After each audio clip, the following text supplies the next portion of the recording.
बहराइच में किसने मारा? कन्वर्टेड हिंदू ने। कन्हैया लाल को किसने मारा? कन्वर्टेड हिंदू ने। देवराज को किसने मारा? कन्वर्टेड हिंदू ने।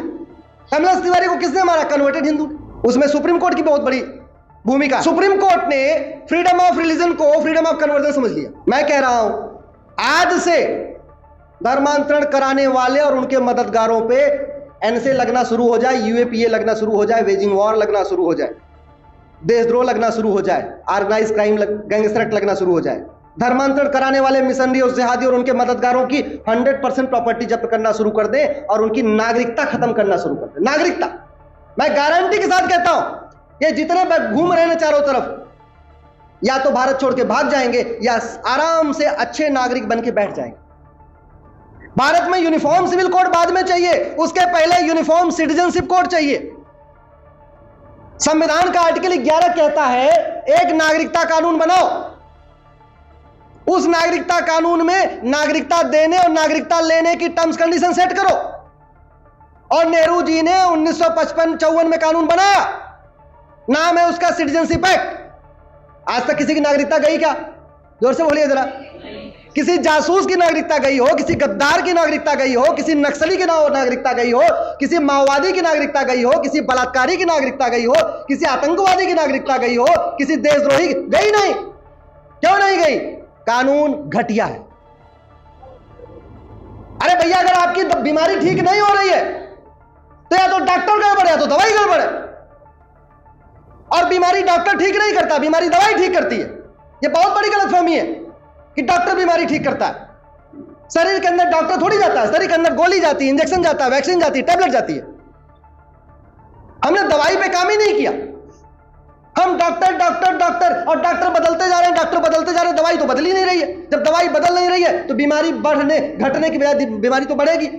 क्योंकि आज जो बुखार है, अगर आप अच्छी दवाई नहीं लोगे, छोड़ दोगे, तो कुछ दिन के बाद तो टाइफाइड बन जाएगा, निमोनिया बन जाएगा।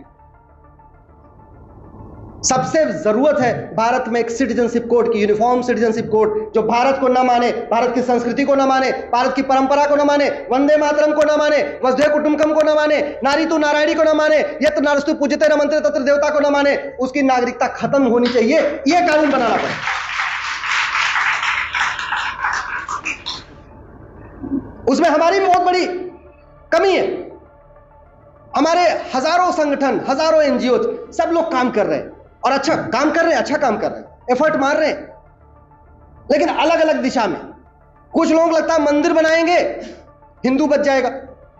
मैं आपसे पूछता हूं, मंदिर बनाने से जनसंख्या विस्फोट रुक जाएगा क्या? जोर से बोलिए जरा। मंदिर बनाने से घुसपैठिए आने बंद कर देंगे क्या? जो यहां है भाग जाएंगे क्या? मंदिर बनाना चाहिए, मंदिर से धर्म की जय होती है, लेकिन मंदिर से अधर्म का नाश होता है क्या? जोर से बोलिए जरा। और अधर्म का नाश किए बिना धर्म की जय नहीं हो सकती, ध्यान रखिएगा। हम कहते हैं ना, धर्म की जय हो, अधर्म का नाश हो, प्राणियों में सद्भावना हो, विश्व का कल्याण हो। उसमें सबसे इंपॉर्टेंट है अधर्म का नाश। अधर्म का नाश करिए, धर्म की जय शुरू हो जाएगी।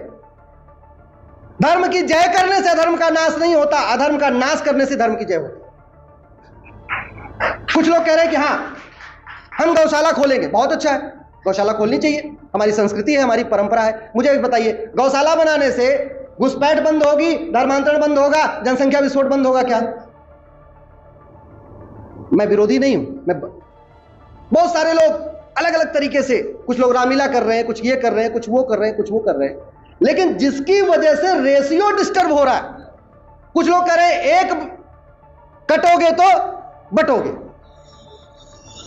बटोगे तो कटोगे, सॉरी बटोगे तो कटोगे। चलो ठीक है, नहीं बटते, लेकिन मुझे ये बताओ, एक होने के बाद जो बॉर्डर पे 2000 रुपए देके घुसपैठियों को अलाउ कर रहा है, रुक जाएगा क्या? अगर नहीं बटेंगे, एक हो जाएंगे, जो उनका आधार बना रहा, राशन कार्ड बना रहा, वोटर आईडी बना रहा, ड्राइविंग लाइसेंस बना रहा, रुक जाएगा क्या? अरे भैया, पहले आपको खौफ पैदा करना पड़ेगा।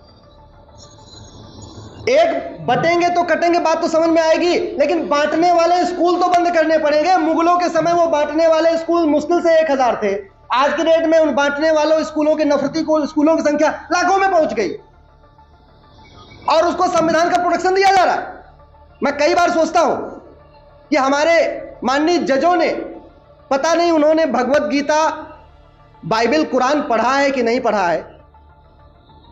अगर पढ़ा है तो किस आधार पे कहते हैं सब एक समान है, और नहीं पढ़ा है तब किस आधार पे कहते हैं सब एक समान है? ये इस पे चर्चा होनी चाहिए। कहते हैं मजहब नहीं आपस में बैर सिखाना। अरे मजहबी बैर रखना सिखाता, और सिखाता क्या है? बांग्लादेश में जो हो रहा है किस लिए हो रहा है? मजहब के कारण। भारत में जो हुआ किस लिए? मजहब के कारण। सब कुछ तो हो रहा है। और अंत में अपनी बात एक मैं बता दूं, क्योंकि हमारे वर्तमान माननीय chief justice of India Maharashtra के हैं, और बड़े दिन बाद उनको लंबा टेन्योर मिला है, नहीं तो 6-6 महीने सब यहां रहा करते थे। उनके पिताजी भी बहुत long service chief justice of India थे, और महाराष्ट्र के ही हैं। महाराष्ट्र के अहमदनगर की डेमोग्राफी बदल गई, मूल कारण है घुसपैठ, धर्मांतरण, जनसंख्या विस्फोट। महाराष्ट्र के अकोला की डेमोग्राफी बदल चुकी है, मूल कारण है घुसपैठ, धर्मांतरण, जनसंख्या विस्फोट। अमरावती, औरंगाबाद, बीड, भंडारा, बुलाना, चंद्रपुर, धुले, गढ़चिरौली, गोंडिया, हिंगोली की डेमोग्राफी बदल चुकी है, मूल कारण है 3 घुसपैठ, धर्मांतरण, जनसंख्या विस्फोट।